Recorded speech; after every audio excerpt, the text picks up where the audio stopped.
On revient vers vous. On revient vers vous. On revient vers vous. On revient vers vous. On revient vers vous. On revient vers vous. On revient vers vous. On revient vers vous. On revient vers vous. On revient vers vous. On revient vers vous. On revient vers vous, bonjour. Aujourd'hui, nous sommes avec un parlementaire, mais avant d'être parlementaire, il a été avocat, donc il a exercé des fonctions libérales dans le secteur privé. Mais aujourd'hui, ce parlementaire de gauche a une lourde mission puisque c'est devenu, par la force des choses et de la vie politique française, un recruteur de candidats. Mais pas n'importe quel candidat, puisqu'il est chargé d'organiser, de penser les primaires à gauche. Nous sommes avec Arnaud. Arnaud Montebourg, bonjour. Bonjour.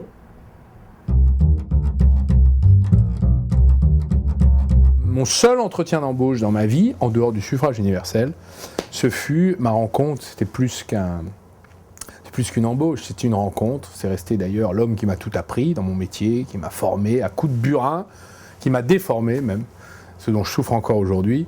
Mais il m'a appris à m'élancer tout seul et je lui revaudrai ça toute ma vie. Je sais qu'elles avaient été chantournées. Tournées et chantournées. Je les avais réécrites 3 fois.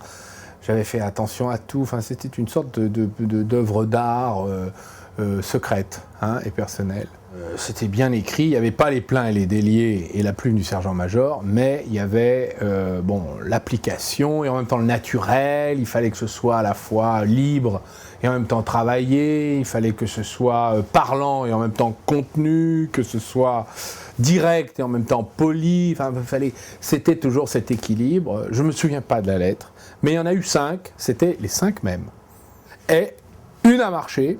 J'ai été embauché 48 heures plus tard. Et je n'ai eu que ce patron, puisqu'après, je n'ai pas eu à reproduire. Malheureusement, je n'ai pas connu la demande d'emploi et le chômage.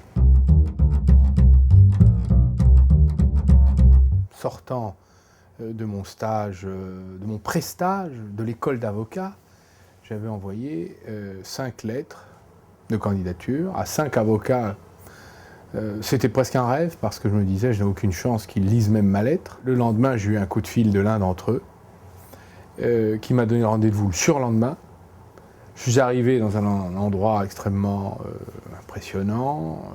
D'ailleurs, je me suis dit, c'est ça, être avocat, mais c'était incroyable, c'est très beau. Enfin, il y avait une espèce à la fois de magie, d'exotisme, quelque chose d'étrange, de surnaturel et de tenant du miracle. Ce chemin comme ça du recrutement, est-ce que ça allait marcher ?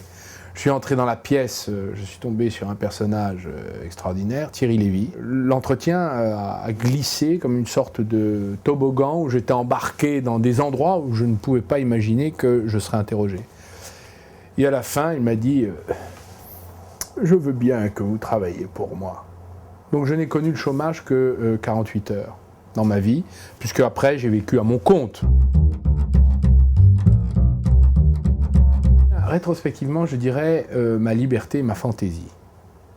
Je me suis laissé aller, et comme il me mettait à la fois mal à l'aise, j'avais envie de surmonter ma timidité, parce que j'étais très intimidé, j'étais un jeune homme débutant dans la vie. Et ça m'a obligé à me surpasser. Je crois que c'est ça qui a fonctionné, parce que il a senti de l'énergie et le désir de vaincre moi-même. J'ai fait des erreurs de casting, souvent au début d'ailleurs. Mes premiers collaborateurs ont été un échec dans toutes mes expériences, que ce soit au Conseil général, comme député et comme avocat. Puis ensuite, j'ai fait attention parce que finalement l'employeur peut très bien se tromper, ce qui se retourne contre le salarié. Parce que lui-même ne connaît pas le profil du poste et n'a pas fait une étude assez approfondie de ce qu'il cherche exactement et de ce qui convient à la fonction. Et c'est préjudiciable au salarié. Et c'est préjudiciable bien sûr à l'employeur parce que les périodes d'essai sont quand même douloureuses, on est obligé de les rompre, on s'aperçoit qu'on s'est complètement trompé, ça porte atteinte à la confiance qu'on met dans son propre jugement. Bon, rien de grave, mais enfin quand même. Le caractère est très important pour moi quand je recrute. J'ai besoin de personnalités qui ont du caractère. Je fais confiance à la jeunesse. J'ai toujours pris des jeunes collaborateurs parce que je voulais les former. Ce que j'ai fait. J'ai formé beaucoup de collaborateurs. Je n'ai fait que ça, d'ailleurs. Mais parfois, ça rentre pas. L'édredon ne rentre pas dans la valise, comme on dit. ce qui, généralement, ne me plaît pas, c'est l'ennui. C'est quand je m'ennuie dans l'entretien. Il n'y a pas le fluide de la communication. C'est-à-dire que la personne n'arrive pas à avoir suffisamment de personnalité.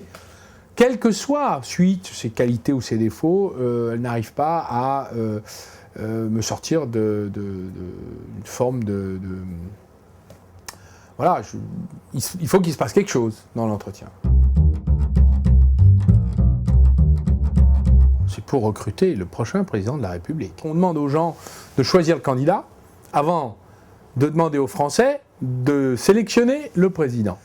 C'est une aptitude nouvelle, un droit nouveau, et chacun va être employeur, car le souverain est employeur. Il va être employeur du président de la République. Et il va se dire quoi? Il va dire de quoi on a besoin? De quoi on a tous besoin et de quoi moi j'ai besoin. Ils vont se dire les deux choses.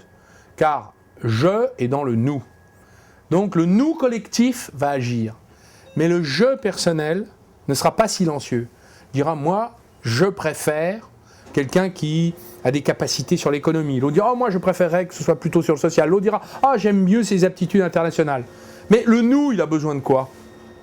Ça, c'est ce que l'addition des méditations individuelles pendant la campagne des primaires, parce que les candidats vont faire des offres. Ils vont dire moi je veux faire ça, moi je veux proposer ça.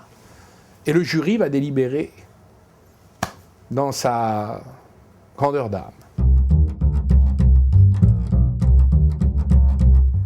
La qualité que j'aimerais avoir,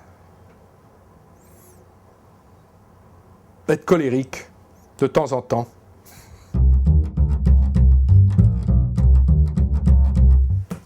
D'envoyer les parapheurs à la figure de mes collaborateurs.